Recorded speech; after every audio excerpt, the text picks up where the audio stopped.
but then usually tragedy follows him, and he's whipped back to a point of near insanity. So that's his story arc. But we want to put you in the seat of Mad Max, and then we want to let you in this open world, post-apocalyptic environment. We want to let you be the author of your own unique Mad Max story. Very cool. So we're checking out some gameplay here. Obviously, it's got this open world that Avalanche is so well known for crafting. And, you know, you guys have always been so good at creating an environment that's almost a character unto itself. Tell me a little bit about the wasteland here that we're going to be seeing in the game. Yeah, so that's definitely right. We want players... Canister of some He's actually filling up his canteen with water. Okay, got it. There are a few of those water sources dotted around the wasteland. They're hard to find, but there are some allies and civilians in the world who will help you find some of these resources that are in great shortage. I hope he's pouring that through a Brita filter. That's all I've got to say. He's used to eating some pretty disgusting stuff. So here we are. We're hopping into a vehicle, and this is obviously a signature element of this game. Talk to me a little bit about how you guys approach the car combat aspect. Yeah, so that's definitely, I think, one of the most exciting parts of this game.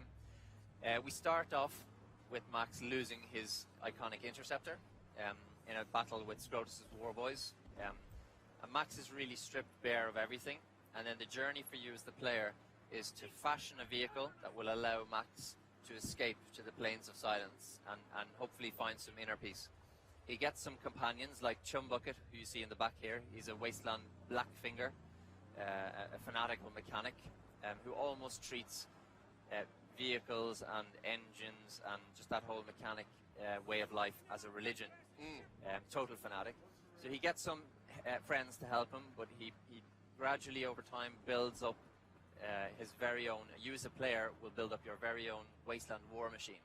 And it will be an expression of the choices that you make in the world, what directions you want to go in, and also the playing style that you choose. So your magnum opus will be completely different to mine, and in fact we'll be able to compare them in some online situations.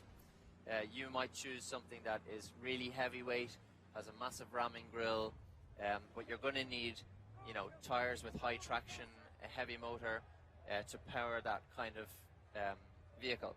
I might choose, your weakness is probably going to be that you can't survive in rocky ground. You're going to get stuck there, you're going to be a beached whale, much more vulnerable. Whereas I might choose something that allows me to, better suspension, allows me to go over rugged, rocky terrain and so on. Maybe explore more of the world that you can't get to. So your magnum opus will really be an expression of the choices you've made and your player style. Understood. So here we're seeing some combat actually, and I know in the world of Mad Max, I mean, supplies are very, very limited. Bullets come at a premium. So what are some of the strategies that players are going to be able to use in-car combat to take out the enemies? Yeah, so you see this unfortunate, I think it was a Scrotus Warboy being tugged by the harpoon. And in this demo experience here, you'll see a variety of weapons being used in this high-octane, high-paced, very physical vehicular combat. There's the harpoon, and that can pull off armor, it can pull drivers out of the windshield, it can pull wheels off. It can also be used to shoot incendiary devices, these thunder sticks that you'll see from the Mad Max universe, almost like a rocket launcher. You will see Max using his iconic shotgun. Of course, it would be no Mad Max game without that, right? Yeah. And if you're we did start from the ground up, and we were really trying to capture as many of the elements that we love from the previous Mad Max films, for example, and what feels right for this world. So you'll see, for example, borders, also a very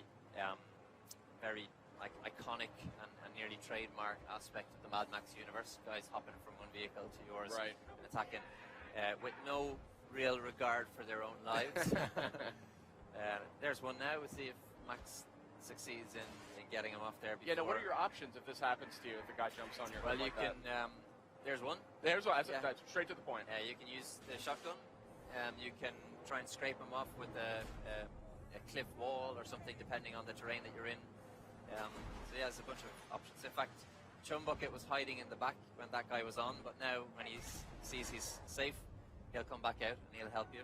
And if you stop the car and the magnum opus is damaged, he'll climb onto the roof and start putting out the fire in your engine. And nice. Tinkering. And I need one of those guys for my Mazda 3. Exactly. Everyone should have one. Yeah. So tell me a little bit more. I mean, it sounds like there's a lot of modifications that you can do. It sounds like, I mean, gas is scarce. You know, you're fighting for your life every minute of this. How do you guys break up this like intense car combat? Yep. Obviously, so you know, you do get out of the car sometimes. I'm curious, you know, are there ever do you fight guys mano a mano like boss battles or tough battles that it's just max on a tough enemy? Absolutely. I mean, just the main storyline. There's a good balance between different types of scenarios, the characters that you're meeting. In a gang of other war boys, then they'll all catch fire and. Sounds fun. Yeah. So equally brutal and high-paced. But exploring the world is definitely something that we want to use as a way to get a breather. We like to, because of the perimeter defenses that are placed around certain camps, we like to encourage you to take out your binoculars and scout, find a convoy, find one that you think, well, I'm probably going to be able to take this one down, or, well, this one looks really heavily guarded. I'm going to have to go back, upgrade my magnum opus, get some more armor, maybe more ammo before taking on this one. There's a feature that I really like, which is if you pull the driver out of a Scrotus vehicle and don't destroy the vehicle, you can jump into that car, approach a camp, and the camp won't get alerted because interesting. They don't know it's vehicular stealth. I might be a first. I don't think I've ever heard of that. Yep. So, in fact, they'll open the doors for you and welcome you with open arms. Oh my! And then you need to unload that double barrel right in their face. Exactly. Yeah. Well, I'm charmed. This is very, very cool. So, you know,